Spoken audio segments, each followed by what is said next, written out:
las semanas estamos en hambre de Dios. Bueno, ya me dieron mi altar de los gatos. Este día lo vamos a poner como siempre en manos de Dios y toda la semana para que nos vaya muy, pero muy bien. Voy a empezar con la oración y continúo aquí con lo que voy a hacer para desayunar hoy. Una de las partes, porque no podemos hacer todo al tiempo. Me importa más saciar el hambre de Dios con su palabra. En el nombre del Padre, del Hijo, del Espíritu Santo. Amén. Señor, te damos gracias infinitas por este día que nos regalas, por la bendición que derramas cada vez que abrimos los ojos, en cada mañana, en cada despertar, porque muchos no lo han podido hacer. Nosotros sí, por eso te alabamos, te bendecimos y glorificamos tu nombre para comenzar nuestra jornada. Te damos gracias por la vida, por la familia, por todas las personas que están a nuestro lado, incluso los que están muy enfermos, muy tristes, abatidos, los que se sienten alejados, los que se sienten con su fe muy abajo, Señor. En esta mañana los ponemos en tus manos nuestros trabajos, los que no lo tienen para que puedan conseguirlo, por todas las necesidades espirituales y materiales de nuestras familias. Bendícenos, Señor, y dirige nuestro día con tu gracia y con tu amor. Amén, amén y amén. En nombre del Padre, del Hijo y del Espíritu Santo. Amén, aunque seguimos en oración con todo lo que hacemos, porque eso es parte de la cocina. Hoy voy a hacer algo muy sencillo. ¿Qué tal? Voy a bajar un poquito la cámara para que vean lo que voy a hacer. Todos lo hacen y lo hacen hasta mejor que yo, pero vamos a hacer hoy un huevito bien delicioso. Ya tengo listo aquí el huevo, yo con uno tengo, hay personas que hacen 2, 3, 4, porque bueno, que las proteínas, que es muy importante en la mañana, sobre todo los que son deportistas. Entonces aquí tengo un batidorcito de globo, tengo el huevo, lo estoy batiendo muy bien. Hay unos que les gusta medio batidos, yo lo voy a batir muy bien. Mientras tanto voy a poner aquí a calentar el aceitico para un poquito, nada más, para hacer este medio melé. No le voy a echar absolutamente nada, solo el huevito, que me gusta mucho así, y bien batidito para ponerlo a hacer. Y mientras tanto que se calienta aquí el aceite, voy a servirme mi cafecito para que podamos empezar nuestro tema de hoy. Aquí tengo café, ahora voy a poner a hacer más para tomarnos el cafecito. Y aquí vamos probando a ver si ya está listo el aceite para ponerlo o no. Creo que ya está listo. Y aquí se va el huevito. Muy bien. Entonces, mientras está nuestro huevito, voy a sacar aquí una cucharita para que quede bien rica esta tortillita. Esto sí está muy rápido, por eso nos podemos demorar ahí. Quiero saludarlos donde se encuentren, los que están en la mañana del lunes, los que me ven más tarde y los que me ven cualquier otro día, en cualquier momento, porque les interesa la reflexión más que una fórmula de cocina, que no es lo que estoy haciendo como tal enseñando, porque eso todo el mundo lo sabe hacer. Aquí no estoy haciendo más que un huevito revuelto para que comencemos. Entonces ya va a estar el huevo. Hay personas que les gusta un poquito húmedos, otros les gustan muy secos. A mí me gustan no tan secos tampoco, ni tampoco tan demasiado húmedos. Creo que ya quedaron listos, o quedó porque es uno solo. Y vamos a apagar aquí el fuego. Ahora no lo servimos porque nos vamos con un clic al alma a nuestro tema de hoy. Voy a dejar la taza de café para que entremos en materia de este tema de hoy. Entramos en la tercera novedad. Estamos hablando de las parábolas del reinado de Dios, las parábolas de Jesús, las parábolas que vienen con una ilustración grandísima por parte de Jesús para enseñarnos lo que significa, lo que es el reino de Dios para nosotros y cómo a través de ellas nos está llamando a ser constructores también del mismo reino de Dios. Entramos en la tercera novedad.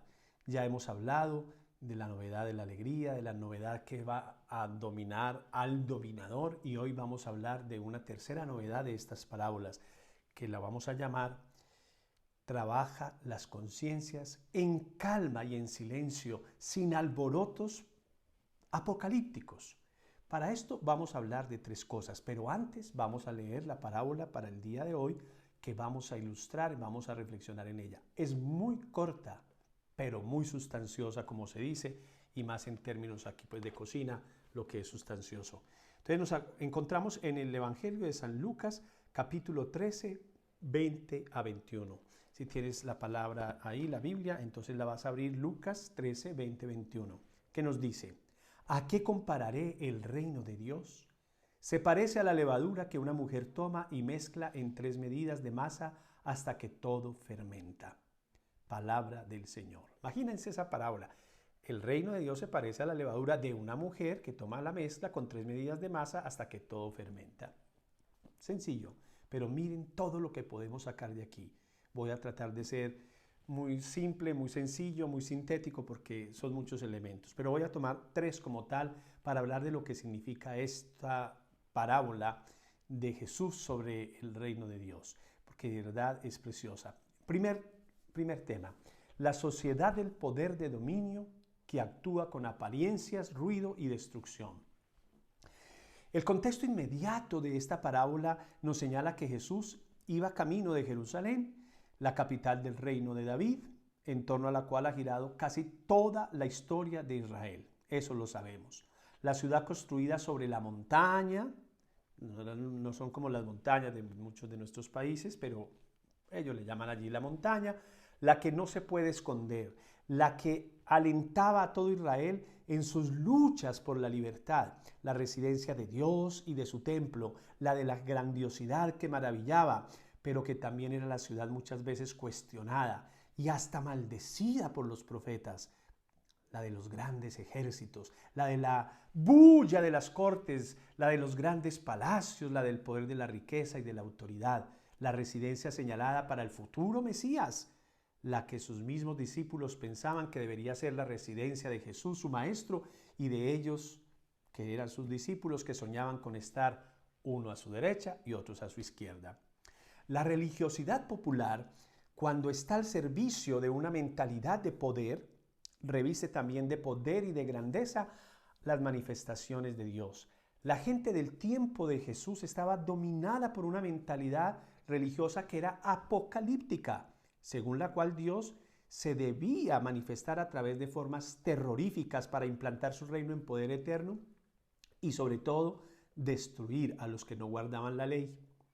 Esta mentalidad quería construir la historia a base de intervenciones directas, ruidosas, espectaculares y unilaterales de Dios que ellos creen puede obrar sin pedirle permiso a nadie.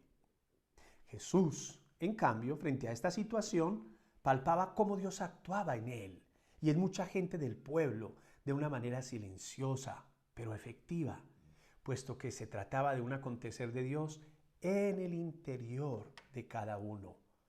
No había que esperar que ese hecho acaeciera en ruido y poder destructor, sino en silencio, pero con fuerza transformadora de las conciencias y sobre todo de toda la sociedad en la que estaba la fortaleza del reino. Segundo, sociedad de los humildes en los que Dios actúa con fuerza transformadora y silenciosa. Jesús quiso expresar el actuar silencioso y transformador del Padre por medio de la acción callada, escondida y efectiva de la levadura fresca en la masa. El reinado de Dios ya estaba en acción. El Padre Celestial actuaba en el interior de Jesús y de todos los que creían en Él, aunque muchos no lo vieran, o aunque muchos lo quisieran ver de otra forma. Jesús, a través de esta parábola, quiere comunicarnos en modo silencioso, como el Padre ha trabajado en su alma, en el silencio de Galilea, de Nazaret, de su hogar campesino, un hogar ordinario y humilde como el de los campesinos de esa región. La parábola añade circunstancias que enriquecen el significado central de la misma. Habla de una mujer, comparando así el modo de trabajar de Dios en el modo humilde y también callado de trabajar en una panadera, que es aquella mujer que Dios en Jesús nos quiere mostrar como ejemplo. Es que a Dios Padre le gusta actuar a través de lo más humilde y sencillo, inclusive de lo oprimido de la sociedad. Es decir, Dios toma la dimensión de lo pequeño. Cuando Jesús crea esta parábola, sin duda alguna, que su imaginación tiene presente la figura femenina. Pudo haber dicho el panadero o a un hombre que tomó la medida de la masa para hacer el pan. No, en la libertad de una cocina, aquella mujer con la espontaneidad de quien se siente en su propio espacio y que con el movimiento de su cuerpo amasa el pan silenciosamente o quizás cantando las canciones de su región.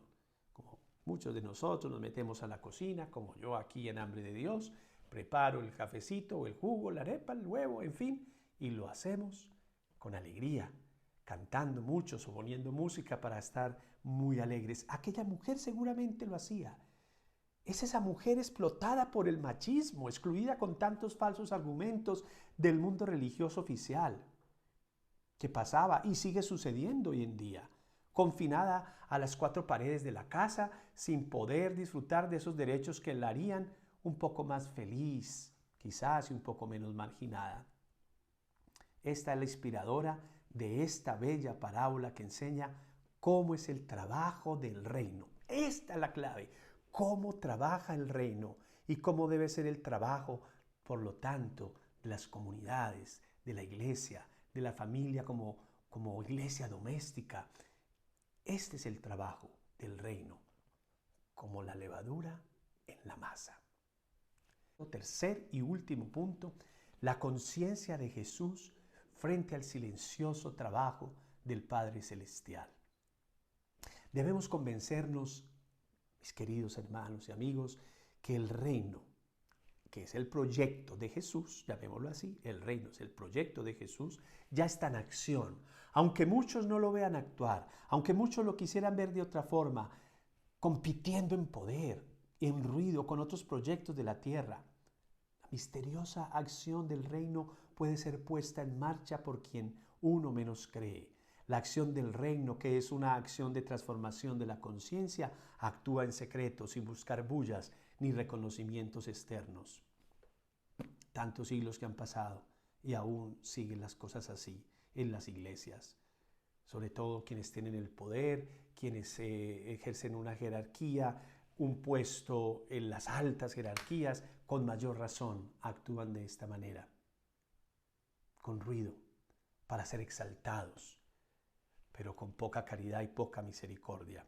La parábola nos habla también de una espera hasta que fermentó todo. Tenemos que esperar la masa, entra la levadura en la masa y hay que esperar. Muchas veces la masa hay que dejarla reposando, luego la metemos al horno y en un proceso tenemos que esperar hasta que el pan crezca y esté listo para ser comido. La acción transformadora y silenciosa de Dios no puede estar cronometrada. No puede estar cronometrada como en nuestros proyectos humanos de poder. Dios trabaja en forma evolutiva, dejando que las cosas tomen la medida del tiempo, del espacio, de la cultura, sin la prisa y los cálculos que impone una sociedad como la que vivimos, sobre todo una sociedad capitalista. Ese hasta qué de la parábola está cargado de sentido histórico y responde a preguntas como estas. ¿Por qué la encarnación de Jesús se dio en ese momento y no antes ni después? ¿Por qué Jesús esperó 30 años y no anunció el reino antes o después? ¿Por qué sale del silencio de Nazaret? Recordemos a modo de síntesis estas cosas. La levadura, que es el reino, necesita la mediación humana que la pone en acción. Es una acción sin grandes apariencias. El modo de trabajar Dios igual al modo humilde de trabajar una mujer, hasta que en la espera escatológica, es decir, hay que trabajar y sembrar en paciencia. Es un término que uso yo mucho en los retiros. Paciencia y perseverancia, P y P. La harina colocada en las 3 medidas. Es muy claro, todo con números. Todo está tan claro en esta parábola de 2, 3 frases, que significa que la tarea es grande, porque eso es el 3. Eso significa este número 3. Los que están por el reino de Dios no le deben tener en ningún momento miedo a su inmensa tarea. En sus manos tienen una levadura, la gracia del Padre Celestial, los valores del reino, capaces de activar el mundo entero en manos de hombres y mujeres de fe, de constancia, de paciencia evangélica, que contrasta con esos falsos afanes que queman muchos bellos y sencillos proyectos del pueblo. Dejemos que el reino de Dios siga creciendo, porque sigue creciendo. Así nosotros no queramos permitirlo.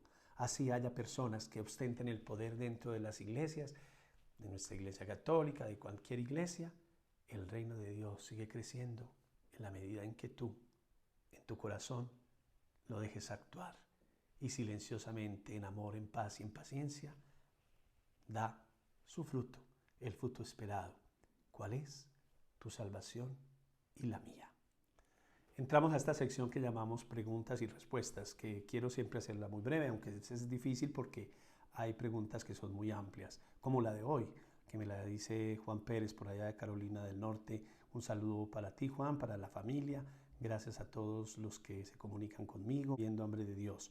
La pregunta es, ¿cómo se escribieron los evangelios? Es una pregunta muy bonita, muy interesante y que vale la pena decir. La voy a sintetizar lo más rápido desde lo que la misma iglesia afirma y lo hace sin vacilar. Dicen, los 4 evangelios, Mateo, Marcos, Lucas y Juan, son canónicos.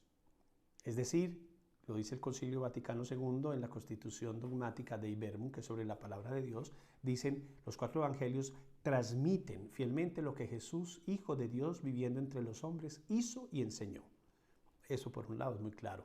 Estos 4 evangelios tienen origen apostólico, pues lo que los apóstoles predicaron por mandato de Cristo, luego bajo la inspiración del Espíritu Santo, ellos mismos y los varones apostólicos lo transmitieron por escrito como fundamento de la fe, que también lo dice la misma Constitución del Vaticano II. Los escritores cristianos antiguos se interesaron por explicar cómo realizaron este trabajo los evangelistas. San Ireneo, por ejemplo, dice que Mateo publicó entre los hebreos en su propia lengua una forma escrita del Evangelio, mientras que Pedro y Pablo en Roma anunciaban el Evangelio y fundaban la iglesia. Entonces Mateo escribía mientras Pedro y Pablo estaban cumpliendo con su misión de predicar. No es que estuvieran los evangelistas detrás de Jesús escribiendo, no, esto es posterior, todo el escrito de los evangelios. Fue después de su partida cuando Marcos, el discípulo e intérprete de Pedro, Marcos era discípulo e interpretaba a Pedro, Lucas, compañero de Pablo, consignó también en un libro lo que había sido predicado por este, luego Juan, discípulo de Jesús, del Señor, el mismo que había descansado, como lo dice en el Evangelio, sobre su pecho y se llama él mismo el discípulo amado. En fin, publicó también el Evangelio cuando él residía en Éfeso. Y comentarios muy semejantes se encuentran en Papías, en Clemente de Alejandría, en Eusebio de Cesarea, que son llamados todos padres de la iglesia, que son todos posteriores a los discípulos y apóstoles de Jesús. Los evangelios fueron escritos por los apóstoles, Mateo y Juan, o por discípulos de los apóstoles como Marcos y Lucas, pero siempre recogiendo la predicación del evangelio por parte de los apóstoles e interpretando desde la comunidad y desde la tradición bíblica que se iba dando todo lo que tenía que quedar allí consignado. Espero haya podido responder muy brevemente a tu pregunta, Juan. Bendiciones para ti y para todos los que han estado hoy conmigo en Hambre de Dios. Llegamos al final de Hambre de Dios por esta semana. Vamos a hacer la oración que hago todas las semanas con ustedes. Yo no estoy orando en nombre de nadie más que de Dios, que es el que nos sana.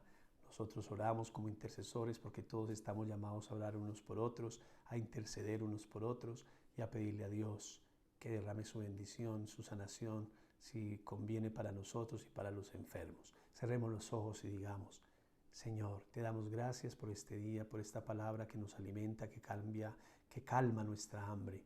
Te pedimos ahora que derrames tu bendición abundante, que toques con tu mano sanadora a todos nuestros enfermos que se encuentran en la casa, que se encuentran en los hospitales, en las clínicas, muchos inclusive, Señor, abandonados, quizás tirados en la calle, en un lugar de paso.